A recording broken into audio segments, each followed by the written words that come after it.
What do you do when your manager has crossed the line one too many times? Here's how I exposed my manager. I worked in dietary at a hospital kitchen for a little over a year, and at first everything seemed to be on the up and up. It was a nice place. My coworkers seemed nice, they seemed pleasant. Typical run of the mill type of job. And then things took a rather dramatic turn.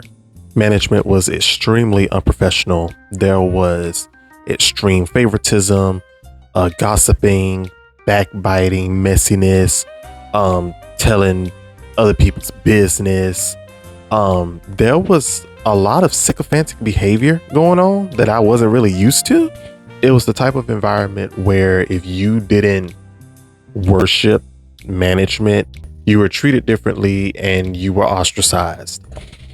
Basically, you weren't one of the cool kids, essentially.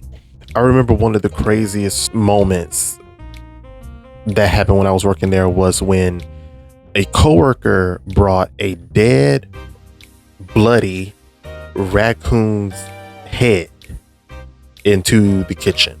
The manager then proceeded to take the raccoon's head and show it to everyone in the kitchen and in the dining area. Now, keep in mind, this is a hospital. So them bringing that dead animal's head into the kitchen where we prep and serve food for the hospital staff and for patients. I can go on and on about that place, from the unfair treatment to the food theft that was going on. Yes, management would steal hundreds to thousands of dollars worth of food inventory, and it had been going on for several years from what I was told. So you can only imagine how many thousands of dollars that department lost in revenue. And the crazy thing was, everybody knew about it. Like, it was sort of like an open secret, but I think everybody was too scared to say anything. So finally, after having endured all of the countless mess and drama working in that kitchen, I had had enough. And I had turned in my 2-week resignation notice. Once I had turned it in, my manager, or former manager, became more distant than usual. The day I turned it in, that entire shift didn't say anything to me about it, except for the very last minute. I literally was about to clock out for the day when they called me into their office, and I was like, oh, here we go.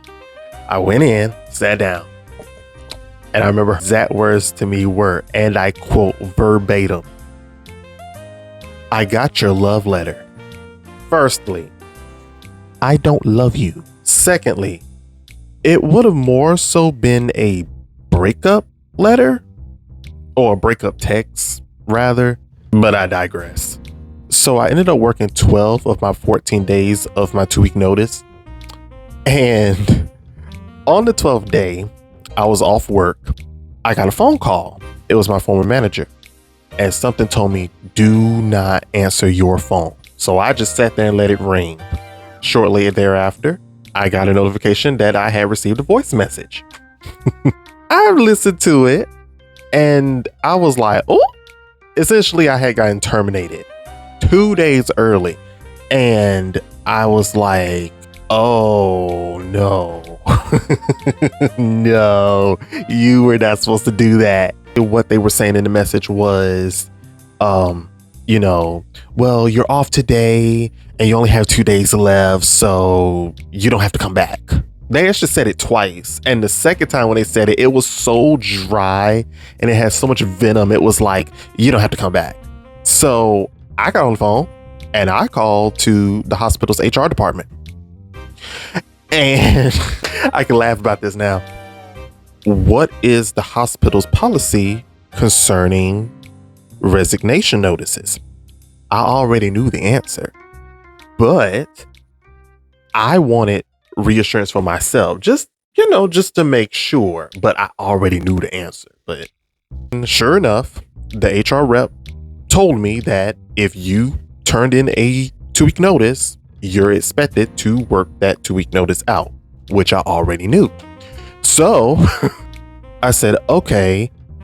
And I explained to them, I just received a phone call from my now former manager, basically terminating me, and I don't know what to do. They then emailed me over a Word document for the exit survey. And this is when I tell them everything. Like, I'm blowing the whistle on everything. I wanted to make sure that I got all my points across. I wrote everything I wanted to write in there. I still had connections. I still had a mutual that worked in the kitchen. They basically was telling me everything that was going on. Oh, my manager went up to my mutual and was like, trying to peep her. Like, I know y'all still talk to each other. I know y'all still talk. I know y'all still friends. Like, have you talked to Kobe? No, I haven't heard from him. Like, wow, what's going on? Oh, I just got a call from HR. I was like, what happened after that? And my mutual was like, they didn't say. They just said that HR got in contact with them. That following Monday, my mutual messaged me and was like, Kobe, it's going down uphill. What did you do?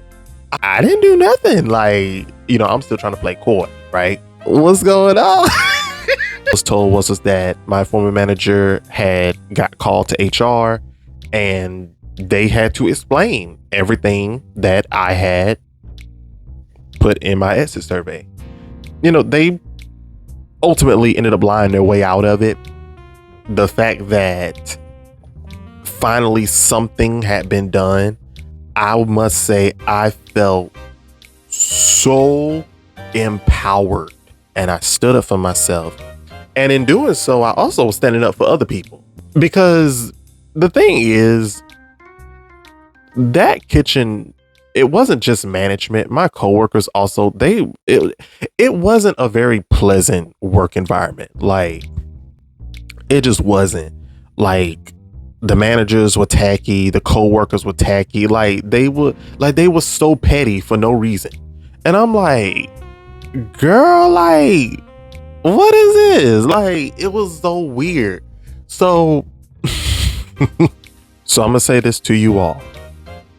If you're ever in a similar situation, don't be afraid to speak up, because there were people that worked there that were too scared to say anything because they didn't want to be ridiculed. They didn't want any retaliation. I didn't care. I wanted all the smoke. If you're ever in a similar situation, don't be afraid to speak up. Reporting my former manager was not easy. Toxic work environments don't change unless people take a stand and speak up and speak out and speak against what's going on. If you ever have dealt with a toxic work environment, share your story below. I would love to hear it.